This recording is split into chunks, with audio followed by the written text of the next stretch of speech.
बघा, राज्यात एकीकडे नीट परीक्षेचा गोंधळ आहे आणि इकडं आपलं रिव्हॅल्युएशनचं चालू आहे. म्हणजे कोणाचं काय आणि कोणाचं काय.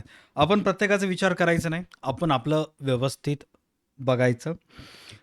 बाकी सर्व गोष्टी चालत राहतात. आता आजचा व्हिडिओचा मुद्दा असा आहे, की मागच्या व्हिडिओमध्ये मी तुम्हाला सांगितलं होतं, की जर इफ इन केस एखादा विद्यार्थी नापास झाला असेल, त्याला त्याचा पेपर रिचेक, रिव्हॅल्युएशन करायचा असेल किंवा कॉपी मागवायची असेल, 10वीचा असू दे किंवा 12वीचा असू दे, काय त्याचे स्टेप्स होते, काय नाही ते सांगितलं. आणि अनेक मुलांनी ज्यांना डाऊट होतं पॅरेंट्सच्या परवानगी घेऊन त्यांनी केलेलं आहे. बट मॅटर असं झालेलं आहे, की 2 तारखेला 12वीचा निकाल लागला आणि 6 ते 7 तारखेला 10वीचा निकाल लागला आणि निकाल लागल्याच्या दुसऱ्या दिवशी प्रक्रिया चालू झाली. आता मी माझं सांगतो, की 12वीच्या मुलांचं रिझल्ट 2 तारखेला घोषित झाला. 3 तारखेला व्हिडिओमध्ये तुमच्या पुढे लाईव्ह येऊन मी ह्या पेपर्स मागवल्या होत्या. त्याच्यानंतर ते व्हिडिओ झाल्यानंतर आणखी काही 7 ते 8 मुलांचे मागवले होते. हे सर्व गोष्टी 3, 4, 5 तारखेला झाल्या. आता कायदेशीररित्या पाहायला गेलं, स्पीड पोस्ट अख्ख्या महाराष्ट्रामध्ये जर कुठून तुम्ही कुठलीही वस्तू पाठवाल, तर ते 6 ते 7 दिवसात जायला पाहिजे. म्हणजे शेवटचं 6 तारखेला जर एखाद्या एक विद्यार्थ्याचा मी अप्लाय केला, तर तिथून 10 दिवस पकडा. 16 तारखेपर्यंत मला सर्व विद्यार्थ्यांची मिळून जायला पाहिजे होत्या. बट आत्तापर्यंत अद्याप फक्त मला एकच विद्यार्थ्याचा पोस्ट मिळालेला आहे. त्याच्यानंतर कुठल्याच विद्यार्थ्याबाबतीत बोर्डाकडून काहीच माहिती आलेली नाही आहे. आणि हे माझ्यासोबतच नाही, अनेक मुलांसोबत झालेलं आहे. आता याच्यावर उपाय काय? किंवा इफ इन केस सर मी मागवलं होतं माझं आलं, तर पुढील प्रक्रिया काय करायचं आहे, काय नाही, याच्या ह्या व्हिडिओमध्ये बघायचं आणि त्यातल्या त्यात इफ इन केस तुमचं आलं नाही, तर काय करायचं आहे ते सुद्धा सांगतो. आता फर्स्ट ऑफ ऑल सर्वात महत्त्वाचं, इफ इन केस तुम्ही नापास झालेल्या विद्यार्थ्यांपैकी एखादा विद्यार्थी आहात, म्हणजे सर बाकी सगळ्या विषयामध्ये चांगले आहेत. एक विषय असा आहे, की ज्याच्यामध्ये मला नापास झालो मी, 1-2 मार्कांना माझा विषय गेला आणि मला पूर्णपणे विश्वास आहे, की रिचेकमध्ये ते निघून जाईल. याच्यामुळे मी रिचेकला सुद्धा टाकला होता. बट रिचेकचा काही फोनच येत नाहीये आणि इकडं महाराष्ट्र बोर्डाच्या वेबसाईटवर जे इम्प्रूव्हमेंट एक्झाम असतात, पुनर्परीक्षा, फेरपरीक्षा असतात, सप्लिमेंटरीची एक्झाम असते, त्याची तारीखसुद्धा डिक्लेअर झालेली आहे. 5 मे ते 16 मे हे फॉर्म भरायची तारीख होती. शेवटची तारीख 16 मे. त्याच्यानंतर ज्यांनी 16 मेच्या नंतर 16 मे ते 20 मेमध्ये आणखी ज्यांनी भरलेलं नाही आहेत, 20 मे लास्ट तारीख आहे. सप्लिमेंटरीची एक्झामची टेस्टची फीस जी आहे ते भरून टाका. इफ इन केस तुम्ही रिचेकला, रिव्हॅल्युएशनला टाकलत, एखाद्या एक मार्कानं राहिलेलं आहे, त्याची वाट बघत बसू नका. तुम्ही फेर परीक्षेसाठी अप्लाय करा. तुम्हाला ते भरलेले पैसे इफ इन केस तुम्ही पास झालात रिचेकमध्ये, तर ते तुम्हाला परत मिळतात. ओके. आता सर्वात पहिलं जे मुलं पास झालेले आहेत, म्हणजे काही-काही मुलं असे असतात, की जे नापास झालेले आहेत, त्यांनी सरळ-सरळ सप्लिमेंटरीच्या फॉर्मची फीस भरून टाकायची. हे बोर्ड सुस्त बोर्ड आहेत. हे काम असे करणारे नव्हत. ह्यांना आंदोलन केल्याशिवाय, ह्यांच्या नावानं पत्तर फोडल्याशिवाय, सोशल मीडियावर ह्यांच्या विरोधात आवाज उचलल्याशिवाय काम करणारे नाहीत. तो भाग वेगळा. आपण तर आवाज उचलणारच आहोत. बट सर्वात एक प्रथम, की इफ इन केस तुम्ही नापास झालेला असाल, तर सरळ-सरळ फेर परीक्षेची फीस भरून टाका. रिचेक, रिव्हॅल्युएशन येईल तेव्हा येईल. त्याची वाट बघत बसू नका. हा पहिला मुद्दा. दुसरा, इफ इन केस सर मी तर ऑलरेडी पास झालेलो आहे. मी 90 मार्काचा पेपर लिहिला होता. मला 60-70च मार्क आलेले आहेत आणि रिव्हॅल्युएशनचं काही आन्सरच आलं नाही. मी कसं करू? थोडंसं थांबा. तुम्हाला काय करायचं ते सुद्धा सांगतो. तुम्हाला वेट करायचं आहे. रिझल्ट चे कामं काही ना काही ऑफिशियल कारणामुळं हे सगळे जे प्रक्रिया आहे हे थोडीशी लेट होत आहे. बट डोंट वरी, तुमचं तुम्हाला येऊन जातील. ओके. 5-10 दिवस मागे पुढं नाही आलं तर मी तुम्हाला नंबर शेअर करतो. ऑलरेडी हा व्हिडिओ रेकॉर्ड होण्याच्या अगोदरच टेलिग्राम ग्रुपमध्ये मी माहिती टाकलेली आहे. तिथून तुम्हाला मिळून जाईल. आता इफ इन केस ज्या विद्यार्थ्यांना अशी प्रत प्राप्त झालेली आहे बोर्डाकडून जे आहेत, हे तुमचं कॉपी प्रत मागवता हे अशा फॉर्मॅटमध्ये येतात. आता याच्यामध्ये काय काय येतात? साधं सिंपल आहे. पूर्ण तर मी तुम्हाला सर्व पेपर्स आत्ता या मोमेंटला शो करू शकणार नाही. साधं वरून दाखवतो. हे माझ्या क्लासच्या स्टुडंटचे 2 पेपर्स आहेत. एक इकॉनॉमिक्सचा, एक OCMचा आहे. हे 2 पेपर्स आपण त्यांचे मागवले होते. ऑलराईट. हे पेपर्स आले आणि जे मुलीनं सोडवले होते हे त्याचीच कॉपी आहे. ओके.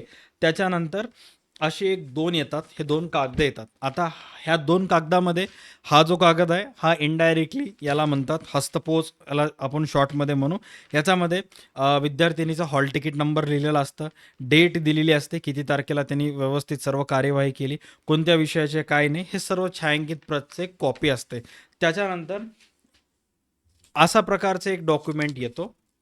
हा डॉक्युमेंट असणं महत्त्वाचं. आता सर हे काय? ही व्हिडिओमध्ये एवढं आम्हाला दिसत नाही आहे. स्क्रीनवर चेक करा. मी तुम्हाला स्क्रीनवर काही गोष्टी शो करतो. ह्या डॉक्युमेंटला हा असा प्रकारचा एक डॉक्युमेंट महाराष्ट्र बोर्डाकडून येतो. ओके, इथंपर्यंत क्लिअर झालं. आणि त्याच्यानंतर आता हे कशा पद्धतीचं असते काय नाही, स्टेप बाय स्टेप सांगतो. ओके, सर्वात पहिला ज्याही विद्यार्थ्याचे मार्क्स वाढत आहेत पेपर कॉपी चेक केल्यानंतर, तर त्याला अशा पद्धतीचं एक डॉक्युमेंट बोर्डाच्या वेबसाईटद्वारे तुमच्या ईमेलला पाठवण्यात आलेला आहे, किंवा उत्तरपत्रिकेचं गुण पडताळणीचा फॉर्म जर म्हणलात तर कुठेही मिळून जाईल, किंवा मला जरी मेसेज केलात तर मी हा देऊन टाकतो, हा आपल्या टेलिग्राममध्ये मिळून जाईल. ओके, याला टीचर रिमार्क्स असं म्हणतात. ओके, ह्याला काय म्हणतात? टीचर रिमार्क्स असं म्हणतात. ओके, अँड त्याच्यानंतर हा जो फॉर्म आहे, हा फॉर्म अतिशय महत्त्वाचा आहे. आता ज्याचे ज्याचे मार्क वाढत आहेत, सर्वात पहिले बघा, सर्वात पहिला तुम्हाला इथं काय करायचं आहे, तुम्ही जर 12वीचे मुलं असाल तर उच्च माध्यमिकला सिलेक्ट करायचं आहे. तुम्ही मार्च 2026मध्ये एक्झाम दिली होती, त्यामुळे त्याला सिलेक्ट करायचं, ह्याला कट करून टाकायचं आहे. तुम्ही जर 12वीचे असाल तर 10वीला कट करून टाकायचं. राईट, 12वी विषय आणि विषयाला नंतर तुम्हाला इथं पेपरला सिलेक्ट करायचं आहे. ओके, पेपर म्हणजेच काय? अर्थशास्त्र, वाणिज्य संघटन व्यवस्थापन असेल तर ते. समटाईम्स मॅथ 1, मॅथ 2 अशा प्रकारचे पेपर असतात. पार्ट 1, मार्केटिंग 1, मार्केटिंग 2, तर अशा प्रकारचं ह्याला सिलेक्ट करायचं. आणि त्याच्यानंतर हे जे गोष्टी आहेत हे मोस्ट प्रॉब्ली तुमच्या कॉलेजचे संबंधित वर्ग शिक्षकच करतात, बट तुम्हाला सुद्धा माहीत पाहिजे की काय काय गोष्टी व्हायलेत काय नाहीत ते, त्यामुळे ते लिहायचं. सपोज आज जर तुम्ही स्कूलमध्ये तुमच्या कॉलेजमध्ये गेलात तर इथे ते दिनांक लिहितील 18/5/2026. अर्जदार हा आमचा हा विद्यार्थी आमच्या शाळेतील किंवा कनिष्ठ महाविद्यालयातील, सो त्यांनी कनिष्ठ महाविद्यालयातील करतील असून मार्च 2026मध्ये, ऑगस्ट कट कारण तुम्ही मार्चमध्ये एक्झाम दिला होतात, मार्च 2026च्या परीक्षेस प्रविष्ट झाला आहे. सदर विद्यार्थ्याची मंडळाकडून उत्तरपत्रिकेची छायाप्रत घेतली. हा जो पर्टिक्युलर विद्यार्थी आहे हा बोर्डाच्या कडून छायांकित प्रत मागवलेली आहे. Okay, done. त्याच्यानंतर समोर काय लिहिलेलं आहे चेक करा. पुनर्मूल्यांकनासाठी अर्ज करावयाचा आहे, तरी सदर उपछायाप्रतीचे मी नमुना उत्तराचा आधारे पुनश्च तपासणी केली असता मला खालीलप्रमाणे नमूद प्रश्नात कमी गुणदान अयोग्य गुणदान झाल्याचे दिसून येत आहे. त्या अनुषंगाने मी कमी गुणदान झाल्याबाबत खालील प्रश्ननिहाय सहकारण अभिप्राय देत आहे. म्हणजे इनडायरेक्टली टीचर जे आहेत ते तुमच्याकडून किंवा तुमच्यासाठी बोर्डाला इनडायरेक्टली आवेदन करत आहेत की बाबा हा अर्थशास्त्र विषयामध्ये ह्या विद्यार्थ्याला कमी मार्क पडले आणि मी हा विद्यार्थ्याचा अर्थशास्त्राचा शिक्षक आहे आणि मी ह्याचा पेपर वगैरे व्यवस्थित चेक केलेला आहे, याला कमी मार्क्स पडलेले आहेत. आता नुसतं शिक्षक म्हणलं तर चालेल का? नाही. कुठं कमी मार्क्स पडलेले आहेत? तर सपोज प्रश्न तिसरा असेल तर इथं ते शिक्षक लिहिणार प्रश्न तिसरा. प्रश्न तिसरामध्ये दुसरा प्रश्न आहे, राईट. आणि मग त्या प्रश्न दुसरामध्ये कुठं तुम्ही काय लिहिला काय नाही ते संबंधित शिक्षक जे आहेत ते शॉर्टमध्ये इथं माहिती लिहून टाकतात, राईट. समजा 2 प्रश्नामध्ये पडले तर प्रश्न तिसरामध्ये 2-3 मार्क कमी पडले ते लिहितील. प्रश्न चौथामध्ये जेवढेही तुम्ही कमी पडले ते लिहितात. सगळ्याच यात कमी पडले तरीची आणखी कॉपी जोडतात, डोंट वरी. ओके, आता मिळालेले गुण एकूण विद्यार्थ्याला किती? समजा तो प्रश्न होता आपण गृहीत धरूयात 5 मार्काचा आणि तुम्हाला तिथं 2च मार्क देण्यात आलेले आहेत, तर प्राप्त गुण 2, एकूण गुण 5, आणि जर तुम्हाला तिथं 5 पैकी 5 पडत असतील तर वाढणारे गुण किती आहेत? 3. म्हणजे एकूण 5 मार्काचा प्रश्न होता, तुम्हाला त्याच्यामध्ये देण्यात आले 2 मार्क आणि वाढतील किती? 3 मार्क तुमचे वाढतील. असे अनेक प्रश्न चौथ्यामध्ये काय असेल, प्रश्न 5व्यामध्ये काही असेल तर ते सर्व शिक्षक तिथं व्यवस्थित लिहून टाकतात. हे झाल्यानंतर आता अनेक मुलांना डाऊट होते की सर हे फॉर्म आम्हाला कुठं मिळते? हे जे फॉर्म आहे बोर्डाकडूनच तुम्हाला मिळते. जरी मिळालं नाही मला मेसेज करा, मी सेंड करतो, राईट. आपण असल्या गोष्टीला मागे पुढे बघत नाही. डन. त्याच्यानंतर आता हे जे छायाप्रत तपासणी आहे, राईट, हे जे कॉपी चेक करण्यात आलेले आहेत त्या शिक्षकाचं नाव काय जे पण असेल, सकाराम नागाराम, ते तुम्हाला तिथं शिक्षकांचं नाव लिहून टाकायचं आहे. कार्यरत पदनाम, आता ते जे शिक्षक आहेत समटाईम्स HOD असतात, राईट, वर्ग शिक्षक असतात, जे पण त्यांचं नाव आहे ते तिथे लिहायचं आहे. शिक्षकाची स्वाक्षरी घ्यायचं, महाविद्यालयाचं नाव, मुख्याध्यापक प्राचार्याचं नाव, सही शिक्का घ्यायचं आहे, राईट. That's right. हे तुम्हाला एवढं व्यवस्थित भरून घ्यायचं आहे त्यांच्या मार्फत. ह्याच्यासाठी जास्त वेळ लागत नाही. 5-10 मिनिटाचा टाईम लागते आणि मानसिकता लागते, योग्य मानसिकता. अयोग्य मानसिकतेचा शिक्षक असेल तर देत नाही. राईट. हां, आणि त्याचे कर्माचे फळ त्याला भेटून जातात. तुम्ही काळजी करू नका. ओके. शेवटी नशिबाला कोणी हे करू शकत नाही. ओके. इथंपर्यंत क्लिअर झालं. हे फॉर्म कसं भरायचं, काय नाही, सर्व गोष्टी माहीत झाले. त्याच्यानंतर हे झाल्यानंतर अशा पद्धतीचा एक फॉर्म असतो. राईट. हा तर फॉर्म शिक्षकाला भरावाच लागतो. राईट. त्याच्यानंतर आणखी एक फॉर्म असतं, डिक्लेरेशनचं फॉर्म तुम्ही त्याला म्हणू शकता. हा फॉर्म त्या शिक्षकाकडे असतं. तो जर म्हणला की अरे माझ्याजवळ फॉर्म होतं रे, भेटणं गेलंय, संपलंय, उद्या आणून देतो. थांबा की सर माझ्याजवळ झेरॉक्स आहे म्हणून लगेच बॅगमधून काढून द्यायचं. राईट. टाळाटाळ करायचं नाही. कारण उद्या जर तुम्ही फोन लावलात, बायको फोन उचलते, साहेब संडासला गेलेत म्हणते, असं काहीतरी सांगते, रिझन सांगते, त्यामुळे सोडायचं नाही. ओके. अशा सर्व गोष्टी अगोदरपासूनच तयारीमध्ये जायचं. उत्तरपत्रिकेचे पुनर्मूल्यांकनाबाबतचा अभिप्राय इथं क्लिअर कट सांगण्यात आलेला आहे. माध्यमिक व उच्च माध्यमिक प्रमाणपत्र परीक्षा फेब्रुवारी मार्च, सप्टेंबर ऑक्टोबर. तर सप्टेंबर ऑक्टोबरला कट, फेब्रुवारी मार्च 2026 लिहून टाकायचं तिथं. ज्या दिवशी शिक्षकांसोबत बोलणं झालं, आता आज हा व्हिडिओ बनवत आहे 18/5/2026, तर इथं आजची डेट टाकून टाकायची. ओके. मी लाल पेननं लिहायलो जेणेकरून तुम्हाला समजावं म्हणून. तुम्ही ब्लॅक कलरची पेन यूज करू शकता. आता हा जो पर्टिक्युलर फॉर्म आहे हा शिक्षक भरतो. राईट. हा पर्टिक्युलर फॉर्म का कोण भरतो? शिक्षक भरतो. ओके. आणि समजा तुम्ही 2 पेपर रिचेकला टाकलात तर असे 2 फॉर्म तुम्हाला पाहिजे.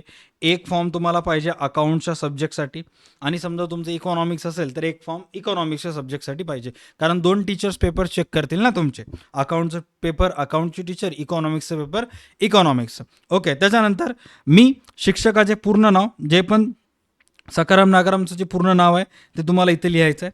महाविद्यालयात कोणत्या पदावर कार्यरत आहे, 10वी-12वीला कितवीला शिकत आहे, हा विषय शिकवत आहे तो ते इथे लिहील. अँड त्याच्यानंतर अर्जदार विद्यार्थी आमच्या शाळेतील असून तो उच्च माध्यमिकमध्ये व्हॉट जे पण तुमचं आहे शालांत प्रमाणपत्र परीक्षेस फेब्रुवारी मार्च 2026 प्रविष्ट झाला होता. सदर विद्यार्थ्याच्या मंडळाकडून उत्तरपत्रिकेची छायांकित प्रत घेतल्यानंतर पुनर्मूल्यांकन करण्याबाबतचा अर्ज केलेला आहे. त्यानुसार सदर विद्यार्थ्याची उत्तरपत्रिकेची छायांकित प्रतीची मी नमुन्यांच्या आधारे पुनश्च तपासणी केलेली असून मला खालील प्रश्नात कमी गुणदान झालेले आढळून येते. गुणदान योग्य झाल्याचे आढळून येते. कमी मार्क पडले, अयोग्य झाल्याचे आढळून आलं. गुणदान कमी झाल्याबाबत मी खालीलप्रमाणे सकारात्मक अभिप्राय देत आहे. आणि मग किती मार्क्स वाढले काही नाही, हा टीचर काय करेल इथं व्यवस्थित थोडक्यात शब्दामध्ये इथं मांडेल. राईट. काही सर्स जुने असतात, 1990ला झालेली भरती असते, रिटायरमेंटला 2-3 दिवस 2-3 वर्ष कमी असतात, सुचत नाही, म्हातारपणामध्ये हात थरथर कापत असते. ओके.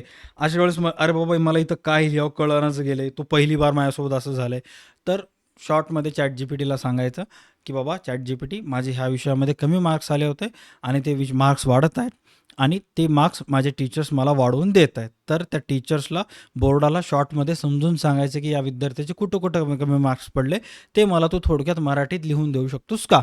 हे त्याला मराठीत बोलायचं, त्यानं मराठीत लिहून देईल. ते तुम्ही सरांना सेंड करा, ते इथं व्यवस्थित लिहून टाकतात. That's it. राईट. आणि मग ह्याची जी कॉपी आहे हे तुम्हाला तुमच्या बोर्डाकडे नेऊन सबमिट करायची आहे. एक मार्क महत्त्वाचं असतं. राईट. लढा एक मार्कासाठी थोडक्यात जाऊ देऊ नका. इन फ्युचरमध्ये कुठं एक्झाममध्ये जागा निघाले, कुठं काही निघालं, 12वीला 60% वर असणारे सिलेक्ट होतील किंवा परीक्षा देता येईल म्हणून आलं, तुम्हाला 59 मार्क आले आणि 6 मार्क 7 मार्क रिचेकमध्ये वाढत होते, मग त्याचा परिणाम तुम्हाला पश्चाताप पुढे होईल. त्यामुळं अशा गोष्टी जाऊ द्यायचं नाही. काय मुलांना आळस येते, जाऊ दे यार कोण करावं काय नाही, भाई जाऊ द्यायचं नाही. अशा गोष्टी पुढे जाऊन मॅटर करतात. ऑलराईट. क्लिअर झालं. फॉर्म कसं करायचं, हे दोन्ही फॉर्म्स तुम्हाला बोर्डाकडून मिळतात. मिळाले नाही तर आपल्या टेलिग्राम ग्रुपमध्ये जॉईन व्हा, तिथं मी सेंड करेन. डिस्क्रिप्शनमध्ये टेलिग्राम ग्रुपची लिंक दिलेली आहे. आता अनेक मुलांचे डाऊट आहे की सर मी केलंय, मला पेपर्सच आले नाही, काय करू? मी व्हिडिओमध्ये 10 बार सांगतो यार, ऐकतच नाहीत पोरं. आपल्याच मनाची करतात की बाबा कॉपी मागवायला. राईट. तर कॉपी मागवत असताना तुम्ही फिजिकल कॉपी मागवा, होम डिलिव्हरी मागवा. राईट. म्हणजे अशा पद्धतीने येईल ना, तुम्हाला टीचर्सला दाखवता तरी येईल. तुम्ही काय केलं, ईमेल कॉपी मागवलं. ईमेल कॉपी मुलांना वाटली की लगेच येईल. ईमेल कॉपी पण निवांत येते, 15-20 दिवसानंतर येते. आणि ईमेल कॉपी डाउनलोड करण्यासाठी तुम्हाला वापस लॉग इन करावं लागेल, मेल कंटिन्यूअस चेक करावं लागेल. मेल डिलीट झाला तर ते वापस मेल पाठवत नाहीत. ₹400 गेले तुमचे. त्यामुळे कंटिन्यूअस मेल चेक करा, प्रमोशन फोल्डर चेक करा, अपडेट फोल्डर चेक करा, कंटिन्यूअस मेल पहा. अनेकांना वाटलं की ईमेल कॉपी लगेच येईल. ते काय गुगल कंपनी आहे की मायक्रोसॉफ्ट आहे? महाराष्ट्र बोर्ड आहे ते. निवांत सकाळी 10-11 वाजता येतात, खुर्चीवर बसतात, बटन चालू करतात, पाणी घेऊन ये रे, चहा घेऊन ये म्हणतात, तेव्हा कुठं काम करायला लागतात, राईट? त्यामुळं इन केस आता जरी तुम्ही 10वीची ईमेल कॉपी मागवलं, इन फ्युचरमध्ये 12वीची मागवत असताना होम डिलिव्हरी मागवा, म्हणजे हे डायरेक्ट पेपर घेऊन तुम्हाला टीचर्सकडे जाता येतं, राईट? ईमेल कॉपी मागवला तर मग ते कॉपीचा PDF डाउनलोड करा, झेरॉक्स दुकानदाराकडे जा, त्याला बॅक टू बॅक A4 साईजमध्ये झेरॉक्स दे म्हणा, आणि मग अशी एक कॉपी घेऊन जा. तुम्ही कॉलेजच्या शाळेच्या शिक्षकाकडे गेलात, हिंग बघा सर मी PDF मागवलं म्हणलं, ते बघतच नाहीत, हे काय कुठलं PDF आहे, AI तयार केलास का म्हणतात. हे असं ओरिजिनल बोर्डाचं शिक्का असलेला पाहिजे. आता ह्याच्यावर जर मी ट्राय करतो तुम्हाला शो करण्याचं, मी ट्राय करतो कॅमेरामध्ये जवळून दाखवायचं. याच्यावर बोर्डाचा एक शिक्का सुद्धा असतो ओरिजिनल.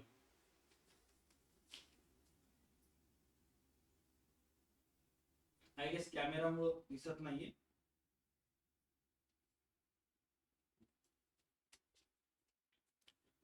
कॅमेराचं ऑटो फोकस जे आहे ते या इथल्या लेवलला सेट केलेलं आहे, ते तेवढं दिसणार नाही, बट आय गेस तुम्ही समजू शकताल.